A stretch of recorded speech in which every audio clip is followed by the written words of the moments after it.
Naam, bwana, miongoni mwa watu ambao wamehudhuria kunako kumbukizi ya siku ya kuzaliwa kwa Chanuo ama Mwamini kama vile ambavyo anafahamika kwenye tamthilia ya Kombolela ni sambamba na Hidayah Boli, mmoja kati ya marafiki, mmoja kati ya wapendwa, mmoja kati ya wapenzi, mmoja kati ya watu wa karibu kabisa wa Chanuo. Tutazungumza naye atuambie hivi ambavyo yeye anaiona siku hii ambayo Chanuo ameamua kuadhimisha kama siku yake pendwa kabisa. Lakini kubwa zaidi, kuna kipi ambacho yeye kama Hidayah amekipanga kumfanyia rafiki yake? Tunafahamu mambo poa. Vipi yale? Uko poa? Shukuru Mungu. Kama mpole hivi mnyonge. Hamna, mimi sinaga fujo. Surprise yote ambayo mmendelea rafiki yako, hii ni siri za yeye mdogo hapa yupo. Yeah. Nini?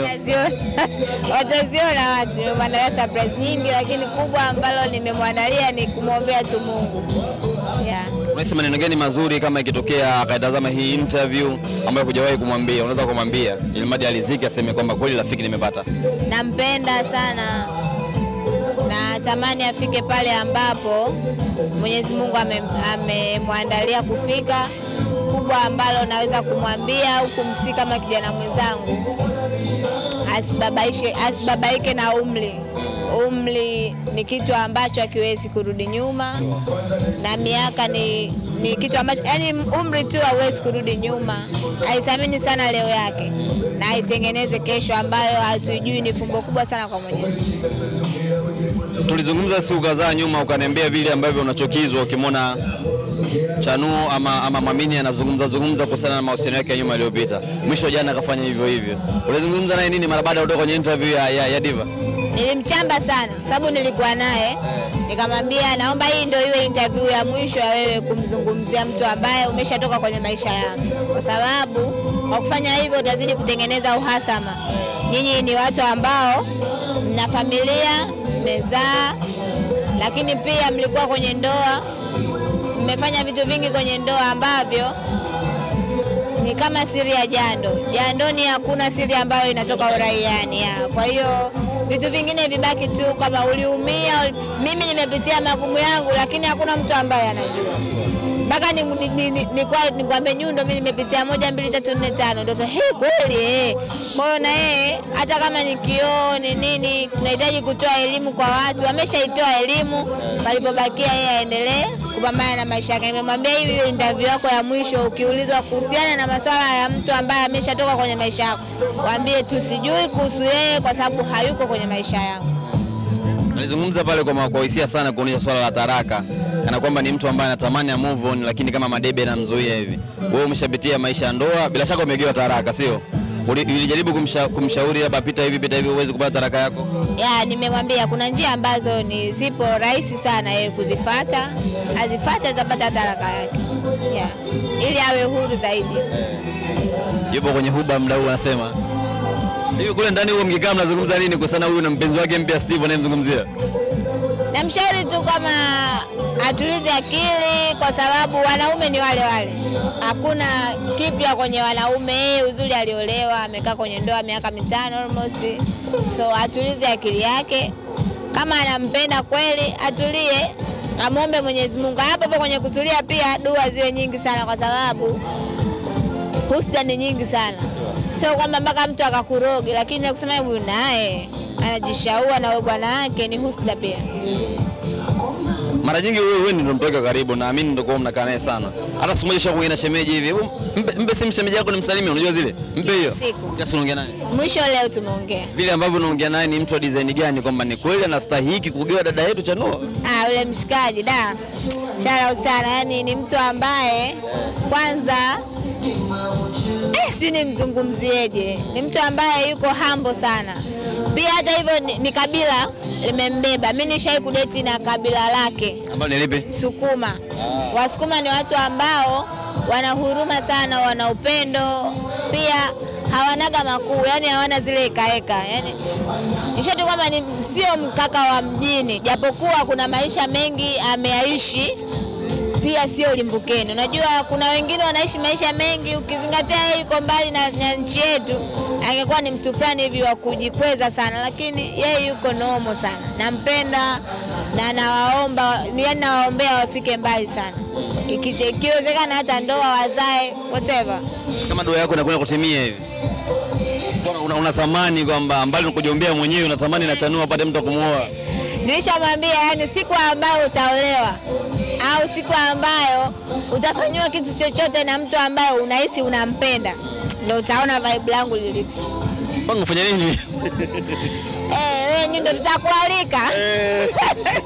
Mbona ufanya nini? Tutakualika. Wewe nijui ila utanijua hiyo siku. Yaani hiyo siku nataka niuonyeshe uzaramu wangu ile typically. Wewe unafurahishwa na mahusiano ya Chanuo ya mdau? Nafurahi sana. Mimi hakuna mahusiano ambayo nayachukiaga kwa rafiki yangu. Isipokuwa tu namwambia be careful. Ndio neno kubwa ambalo namwambia. Akiniambia nimependa sijui nini naambia kuwa makini na huyo mtu basi. Mambo fulani bila apunguze sasa. Yaani kuna baadhi ya vitu havimute kama alikuwa mtu wa kujiachia, yaani aweze kuvihide vitu vyake. Kama msichana, mtu ambaye amepata stara, kwa hiyo astirike na yeye. Yaani nikiwa namsikiliza Chanuo na kwa ni mtu ambaye kama vile anajimaliza sana kwa mwanaume. Hadi binafsi natamani nimuone. Hivi ni mwanaume wa design gani hasa? Hebu jaribu kumdescribe kidogo. Sio kawaida tu, yaani ipo normal tu. Mshake ushakuona? Namuona live basi naongea kila siku video call. Kwa hiyo ni mshikaji ambaye yuko normal, ana makubwa, yani sio mtu kusema labda huyu ashtui shoti ila ni mwanaume sana, mwanaume na nusu. Yaani sio kama anavyomzungumzia rafiki yangu, hata mimi nimemuona, nimezungumza naye. Ukizungumza na mtu unamjua kabisa, hata kama usipomjua kwa 100%, utamjua hata kidogo kwamba huyu ni mtu aina gani. Wewe mwenyewe unashajua idani mtu aina gani. Haiko hivyo. Kuna time ile unawishi walau ningekuwa ni mimi na mimi niingie kwenye huba. Afu sijawahi kutamani kuwa na mahusiano yake. Sijawahi.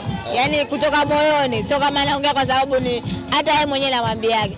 Mimi namwambiaga ni mwanaume yote ambaye amekutamkia anakupenda. Hata kama hujamvulia nguo, siwezi kutembea naye. Na ndio maana sisi yani yeye anapopata mahusiano atanionyesha. Mimi kama nina mtu ambaye nampenda nitamwambia huyu ndio mtu ambaye na date naye, kwa sababu wanaume wengi wana mchezo wa kutuzunguka. Huyu atamfuata huyu, na hii kitu ya kuonyeshana kwamba huyu ndio mpenzi wangu inatusaidia pia. Sababu kuna mbrana alikuwa anataka kuchezea mchezo, kanitongoza mimi akatoka kaenda akamtongoza Chanuo. Nikamwambia mimi namjua. Achana naye fala. Mwisho siku tukamweka mtu kati. Kwa hiyo sisi ni watu ambao hatufichani kitu chochote kile. Ndio maana anasemaga mimi msiri wake. Na mimi ni yeye ni msiri wangu. Yeye ananijua mimi hata kama nikiwa naigiza ananijua anaigiza. Kuna kitu mkizungumza hapo. Mwanaume akikwambia nakupenda kama vile hafai. Tafsiri yake nini? Yaani mtu ambaye huamini kwamba huyu ni sahihi, aje design ipi? Mtu ambaye hafai kwenye maisha yani hivi tu namjua. Yaani mwanaume akizungumza tu kwa mara ya kwanza. Sijui labda ni karma ambayo Mwenyezi Mungu amenijalia. Mimi mtu akishakuwa tu mdananda, akishakuwa muongo, yaani hata akiwa msichana, nikishamuona kichwa changu tu kinaambia huyu sio mtu ambaye naweza nikasurvive naye. Mimi sina marafiki. Rafiki yangu ukimwachia Chanuo labda ni wazazi wangu basi. Na sana sana mama yangu, watoto wangu basi.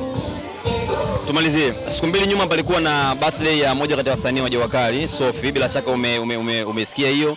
Alizungumza maneno ambayo si mazuri kiubinadamu. Natamani nifahamu mtazamo wako, kile ambacho Sophie amekizungumza kama msanii, kama kioo cha jamii. Unahisi ni sahihi kiasi gani ama si sahihi kiasi gani? Lakini tuende mbali zaidi, mwisho wa siku alitengeneza birthday party yake, hakuna msanii yote ambaye alikuja. Ile maana yake nini unahisi? Kwanza namwambiaga hata Chanuo umaarufu usikutoe kwenye ubinadamu wako wa kawaida, kwa sababu mwisho wa siku sisi tumeumbwa. Wewe Nyundo umeumbwa kama nilivyoumbwa, tumetofautiana vitu vichache sana. Kwa hiyo hakuna mtu ambaye aliye bora kuliko mwenzie kwenye hii dunia. Zaidi ya Mwenyezi Mungu peke yake ndio bora, kwa sababu anatujua sisi wote, anatupa riziki sisi wote, kila mtu kwa wakati wake. Kwa hiyo sio nzuri kibinadamu, lakini pia kama kioo cha jamii sio picha nzuri. Wewe kumwambia mtu mnuka mkojo, ni mtu aina gani? Una nini ambacho yani unaweza ukasema kwamba huyu hawezi sio nzuri. Hata yeye Chanuo anamwambiaga usilewe sifa za mahali ambapo uko, kwa sababu maisha yetu yana kawaida ya kubadilika. Kwa hiyo yakibadilika kuna muda yani basi nisiongee sana. Wasanii ambao wamealikwa kwenye birthday party yake afu hawakwenda na walaumu? Siwalaumu kwa sababu kila mtu ana mambo yake. Huwezi jua mtu ana dharura gani imempata. Anaweza akawa mtu amekwambia nitakuja, alafu ikatokea tu sintofahamu ikamtokea yeye mwenyewe akaamua asije. Unaelewa? Kwa hiyo yani sisi tulokuja asituone bora sana, na wala wale wasiokuja asiwaone wabaya sana. Pengine sisi tulokuja ndo wanafiki wake. Huwezi jua. Hao wasiokuja ni watu wema, pengine tu kuna sababu zile ambazo zimewafanya wasitokee. Kwa hiyo siwezi kumlaumu mtu yote. Wasanii ambao walialikwa kwenye birthday party ya Sofia Jua Kali alafu hawakwenda, unahisi ni sahihi? Kwao ni sahihi. Mimi binafsi sikualikwa. Ndio wewe umewahi kuniuliza kudakia swali langu. Mathalani ungekuwa umealikwa ungeweza kwenda? Ningeenda kumsapoti, sababu sometimes nayo unajua hizi kamera hizi zinatufanyaga tujione sisi ni watu fulani hivi, no one like sisi yani. Kwa hiyo zinatulevya sana. Na nyinyi waandishi mnatufanyaga sometimes tujione watu fulani, kumbe bado hatujazifikia hizo level. Kwa hiyo ningeenda tu kwa sababu sijaalikwa. Nilivyosikia tu ile kauli nikaambia Chanuo, kwa sababu umealikwa wewe shoga yangu, unaweza ukaenda. Chanuo hajaenda? Hajaenda ndio, akaniambia bibi sie, nikamwambia mimi ungeenda tu, mimi singeenda. Kwa nini unahisi kwenda? Hakwenda nini? Sofia alimtumia message akamwambia nimeahirisha party. Ili sababu aliyekuwa naamini naye kienda taonekana wale huyu sio mnuka mkojo. Ana mdananda kwa sababu sijaalikwa. Kama nyingi tumeona Chanuo kianikwa na unaenda. Alafu Chanuo kaalikwa hujaalikwa, ungeenda ungeonekana